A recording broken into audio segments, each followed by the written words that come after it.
guys know.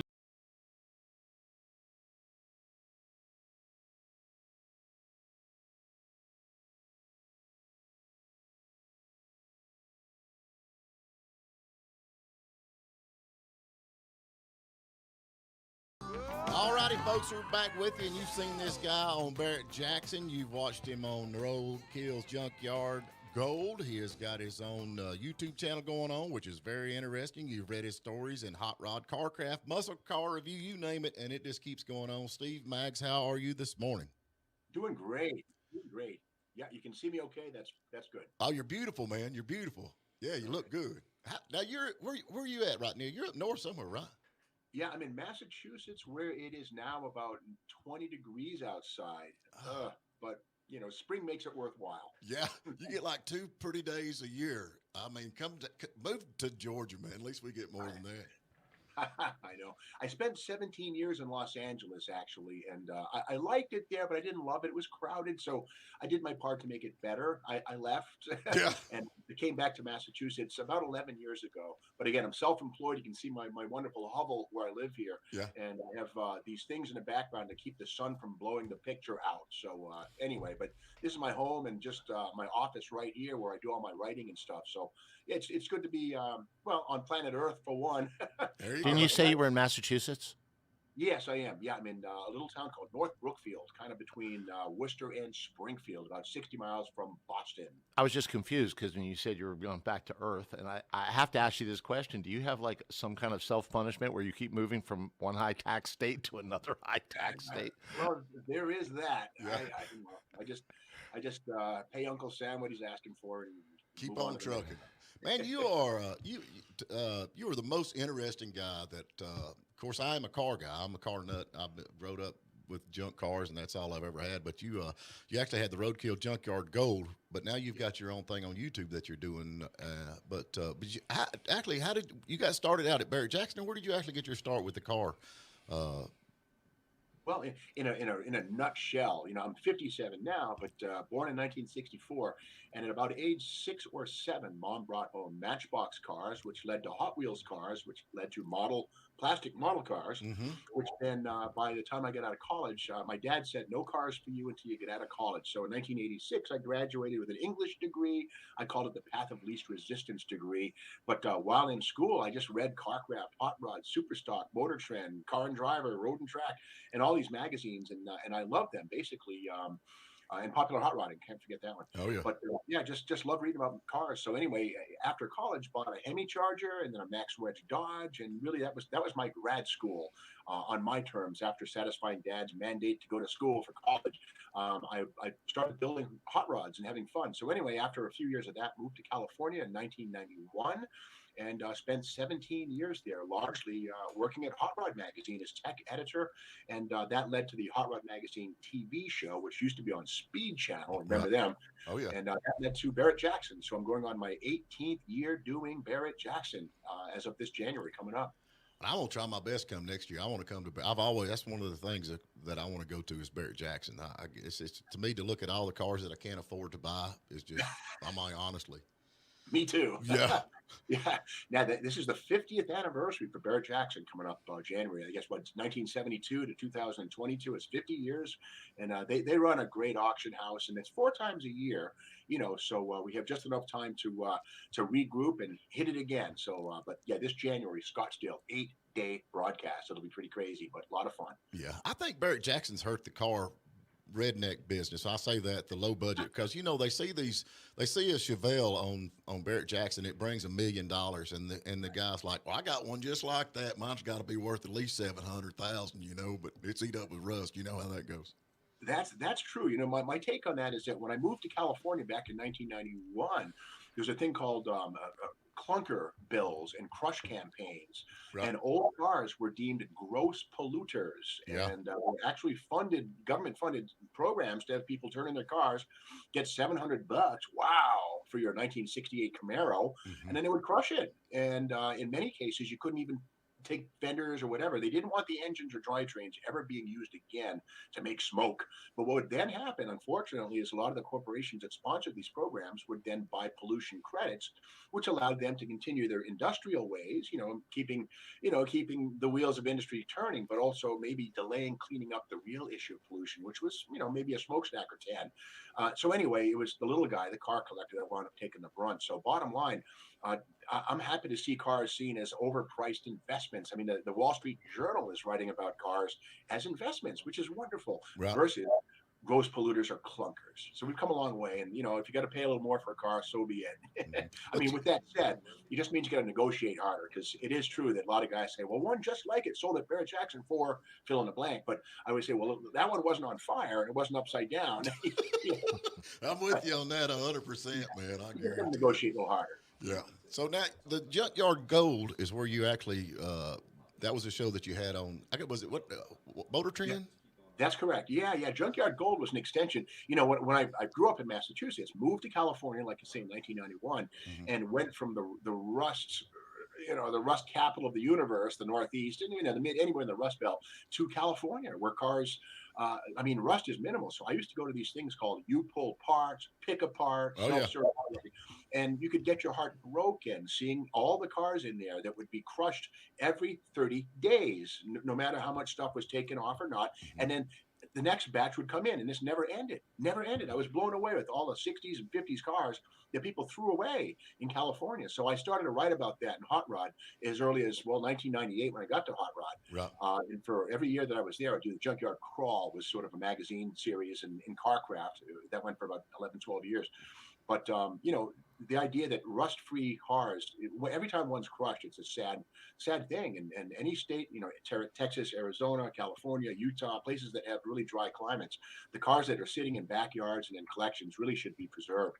Here in New England, I was at a junkyard yesterday in Berniston, Massachusetts, and most of the cars there, if you tried to pick it up to move it, it would break in two. I Yeah. mean, literally, they're that rusty.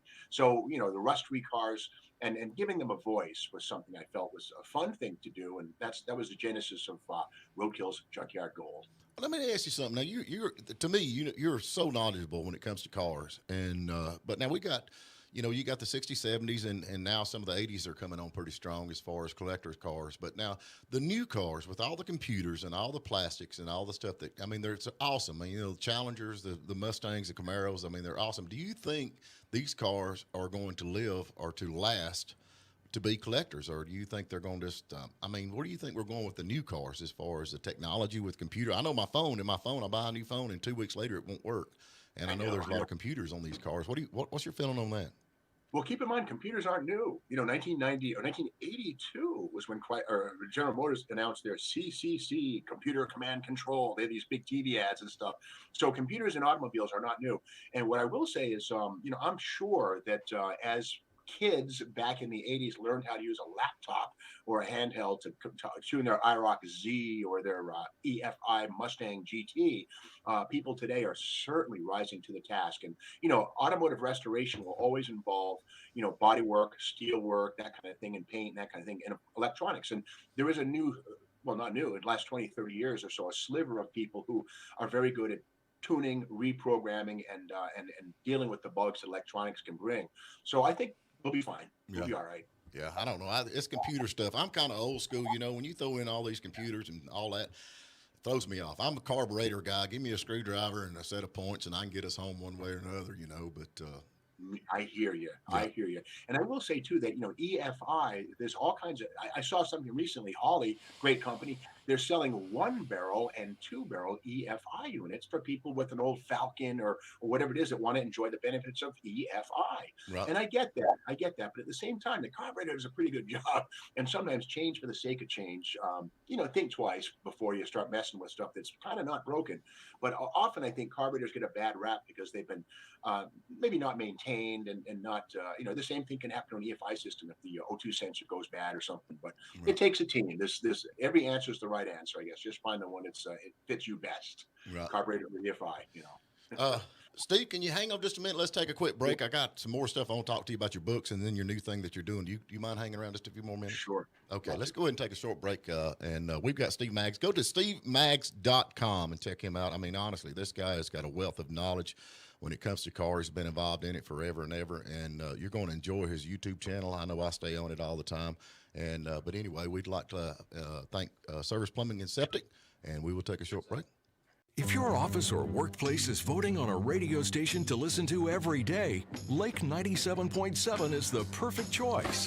I'm Packy, and from 9 to noon, I've got the Beatles, Billy Joel, and lunch giveaways. And I'm Christopher Rood, and when I'm not enjoying that peaceful, easy feeling of mountain living there at that Murphy Casino, you can join me right here, noon to 3. And I'm Jeff Batson every day from 3 to 6 o'clock because somebody has to be Stephen Phillips' warm-up act. So no matter what you're doing, We're the perfect choice all over the mountains. All righty, folks, we're back with you, and go to stevemags.com. Check out the website. We have got him on live with us, and I've kind of held him on a little bit more because he has got so much going on, and he's hard to track down because he's all over the place. But anyway, you have got a YouTube channel that you've got. Tell us a little bit about what's going on with that. I do, yeah. Well, Motor Trend on demand and the Motor Trend app, all that kind of stuff. It was great working with them and for them, and I still do occasionally. And on that, of course, Roadkill's Junkyard Gold. Well, the third season was the final season, and so season 4, I'm like, well, what am I going to do now? So I kind of cut out the middleman and created my own YouTube channel, which the wonder is anybody can do it. If you have some compelling thing you want to describe or talk about or tell, you can do it. It doesn't cost you anything. And if people start watching, you even get a little money once in a while. So anyway, this thing, what I do now is just basically, I call it the junkyard crawl. I bring a little camera into a junkyard and find vehicles and give them a voice for 5 to 10 minutes on a video and then move on to the next one. And so it's been kind of successful. People seem to like it. So yeah, the YouTube channel is fun. I also do a lot with model cars and memorabilia, old magazines and stuff like that. My background is in the car world. I get some old magazines and stuff, but they're everywhere. So I like to talk about toys, models, stuff like that. So yeah, my YouTube channel is almost every day we have something new. Although for holidays right now we're taking a couple days off, but about every day I launch something new. Yeah, it's really interesting, And the model cars, I got a few model cars, but I'm afraid to open them. We had the drummer for Blackberry Smoke. He's a model car guy.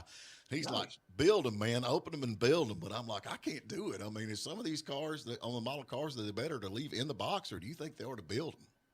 Well, it depends. I mean, if you have like a 1969 Johan Roadrunner in the original with the cellophane on it, my gosh, if you open it up, at least record it for posterity.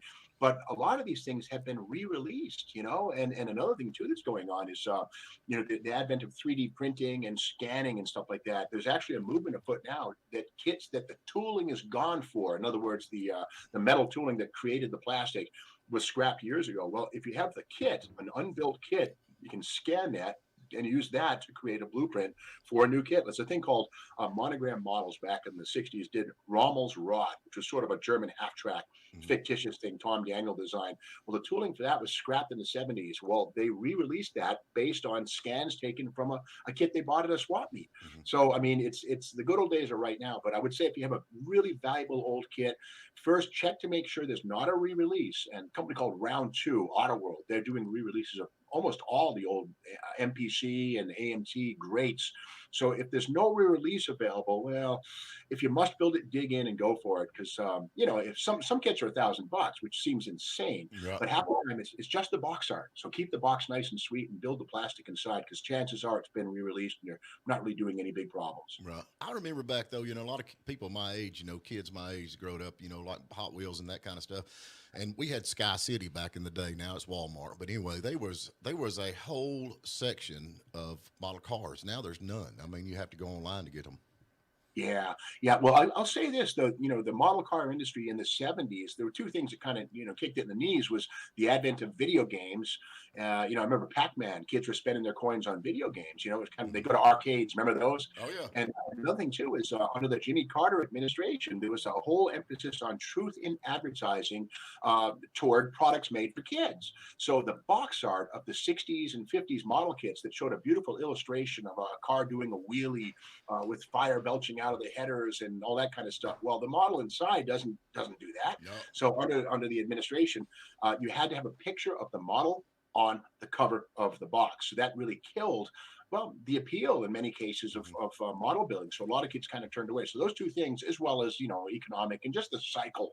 But the good news is model building is kind of coming back in a really big way. There are companies like Atlantis, Mobius, and Trumpeter that are actually making brand new releases of kits that never existed, like the 65 Plymouth Golden Commandos Altered Wheelbase Funny Car is a brand new release, maybe 2-3 years ago, by Mobius, and it's better than anything Revell or MPC or Johan ever would have done. So they call us rejuveniles. In other words, adults who are still young at heart and love to build models. So the market for these things is strong. So the model industry is not, it's been bigger.